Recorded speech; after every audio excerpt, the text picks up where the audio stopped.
siiba Maraykanka iyo meel kale ma marka arrimaha noocaas iyo jaaliyadaha hoos u dhacaya waa wax iska jira taasi macnaheedu ma aha in ay hoos u dhacday in sha Allah hadda xaqiiqadii inta la dib ka soo tagay hadda Maraykanka ka imido sanadkii hore si ay aad uga fiican hawluhu sidoo aad nin walba jiraa si soo taabtay saarade oo ay hoos meeyay in qodobka u dambeeya raaliga hada waan ku dheeraaday kan kuma dheeraanayo qodobka ugu dambeeya oo aan ka hadlayo wuxuu yahay dad badan baa waxay yiraahdeen hadii oo NLF waxba aynan haynin maynu iskala noolaano hadii oo la xornimo keenin maynu iskala noolaano cadawga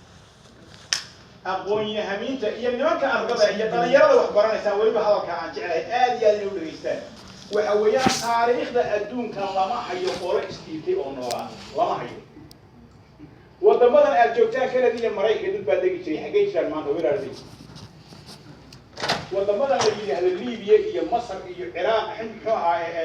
Morocco iyo Tunis dad baa degi jiray markay carabtu qabsadeen iyagoo waliba islaamnimo ku socda